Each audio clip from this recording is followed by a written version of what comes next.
Los Hechos de los Apóstoles, capítulo 23.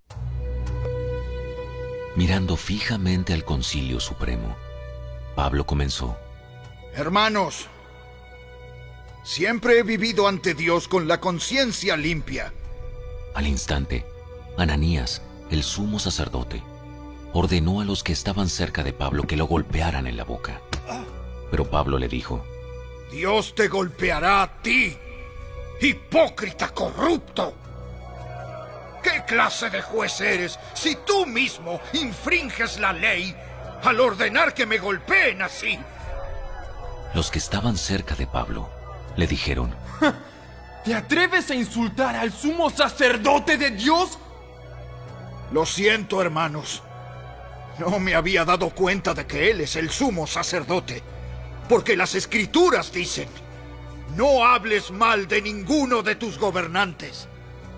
Pablo se dio cuenta de que algunos miembros del Concilio Supremo eran saduceos y que otros eran fariseos. Por lo tanto, gritó: Hermanos, yo soy fariseo, al igual que mis antepasados, y estoy en juicio, porque mi esperanza está en la resurrección de los muertos. Esto dividió al concilio.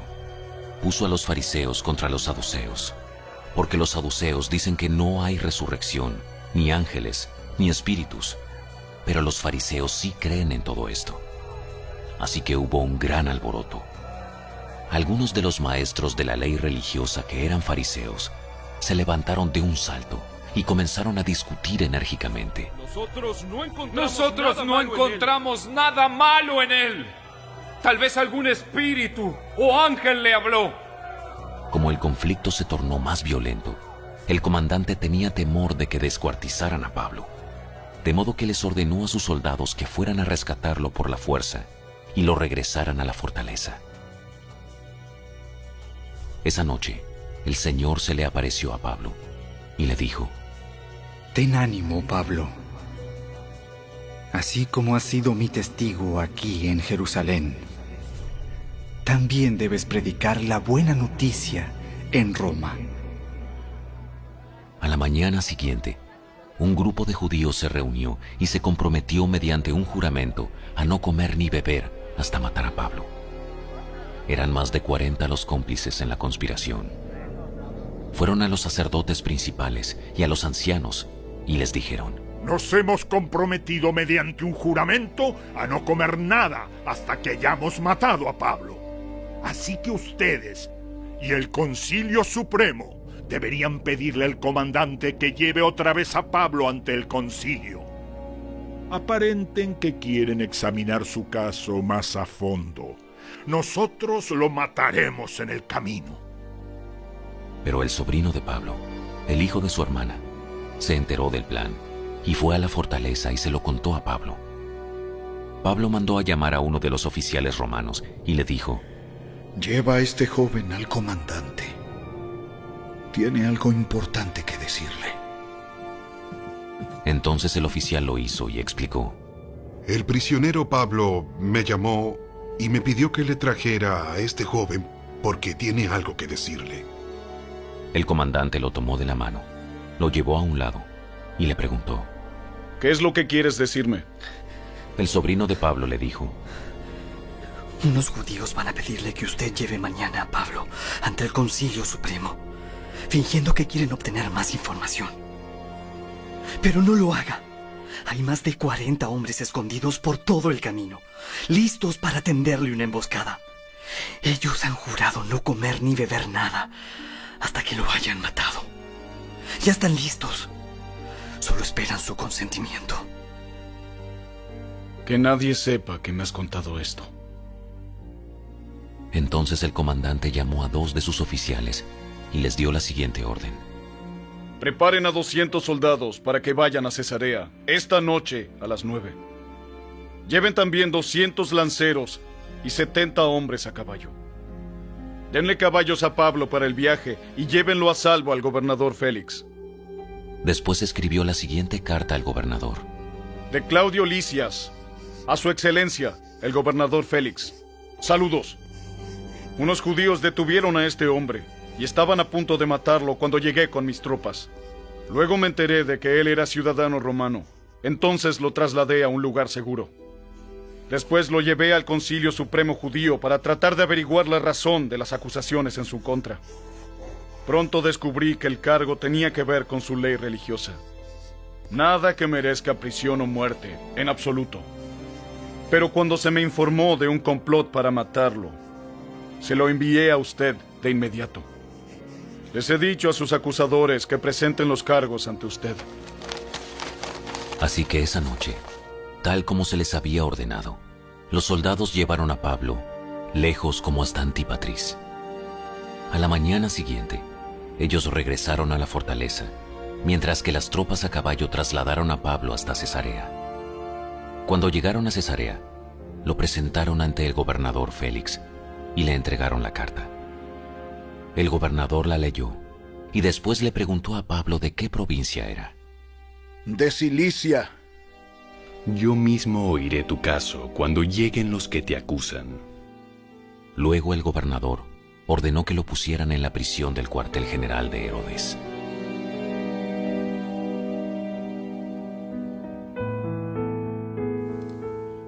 Hechos capítulo 23.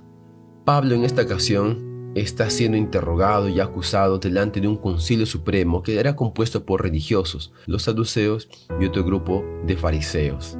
Sin embargo, en esta ocasión, Pablo, él tiene una forma diferente a defenderse a como lo hizo Cristo. Cristo fue como un cordero llevado al matadero y como una oveja delante de sus trasquiladores enmudeció y no abrió su boca cuando fue juzgado por los hombres. En cambio, Pablo, como fiel y osado apóstol enviado por el Señor, tenía que hacer una defensa y proceder con sabiduría para salvar su vida de mano de sus perseguidores y así poder cumplir el curso de su ministerio. Aunque Pablo estaba dispuesto a morir por el Señor, se esforzó por vivir más tiempo para llevar a cabo el ministerio del Señor hasta donde le fuese posible. En este capítulo, hermanos, vemos cómo Pablo se dio cuenta, dice el versículo 6, de este capítulo 23, Pablo se dio cuenta de que algunos miembros del concilio eran saduceos y fariseos. ¿Qué sucede, hermanos? Resulta que los fariseos creen en la resurrección y los saduceos no. Y Pablo dice, estoy en este juicio porque mi esperanza está en la resurrección de los muertos. Al decir esto, Pablo puso en contra a los saduceos contra los fariseos. Es más, tan gran alboroto se armó porque Pablo causó una desunión. El propio equipo concilio que lo estaba interrogando, ahora ese concilio estaba desunido entre fariseos y saduceos, al punto que en el versículo 9 indica que los fariseos dijeron, Pablo no había culpa en él, no había culpa en Pablo, es más, deberían dejarlo libre, porque quizás algún ángel o espíritu le habló. Pablo con sabiduría permitió que desuniese el equipo que le estaba interrogando, pero aún así fue el alboroto tan grande que querían matar a Pablo, que el comandante que estaba custodiando ese interrogatorio mandó a cuidar a Pablo, violentamente rescató a Pablo para que no le hagan daño. Sabemos que el Señor tiene control de todo y no permitió que hagan daño a Pablo por manos de los judíos. Qué duro ha sido para Pablo toda esta aventura, todo ese camino de la fe. De juicio en juicio, de atentado de muerte en atentado. Sin embargo, el propio Jesús, en el versículo 11, se le aparece, hermanos, es el propio Jesús que se le aparece para decirle a Pablo, Pablo, ten ánimos, no te rindas. Así como has sido mi testigo en Jerusalén, también debes ir a predicar este evangelio a Roma. El propio Jesús es su consuelo, vino a consolarlo.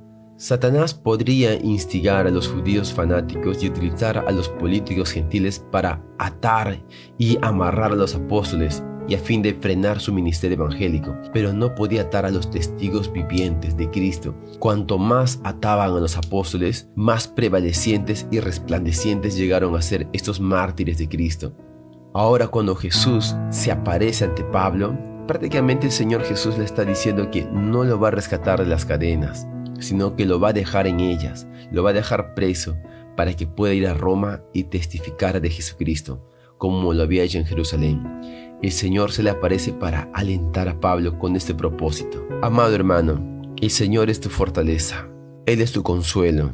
Sé que estás jalando el barco en tu familia, Quizás eres el único que tenga fe en tu hogar, pero ánimos, el Señor es tu consuelo y el Señor en este día te dice, no te rindas, yo estoy contigo, tengo un propósito para tu vida. Así como estás conociendo de mi amor, así como tienes comunión conmigo, quiero que ahora testifiques de mi amor a otras personas. Y esas personas están en tu célula y también están en tu casa, en tu familia. No te rindas, amado hermano. El tener al Señor como nuestra seguridad y fortaleza no significa que nunca tendremos problemas. Muchas veces caeremos en problemas, pero en medio del problema el Señor cuida de nosotros, nos guarda con un propósito final.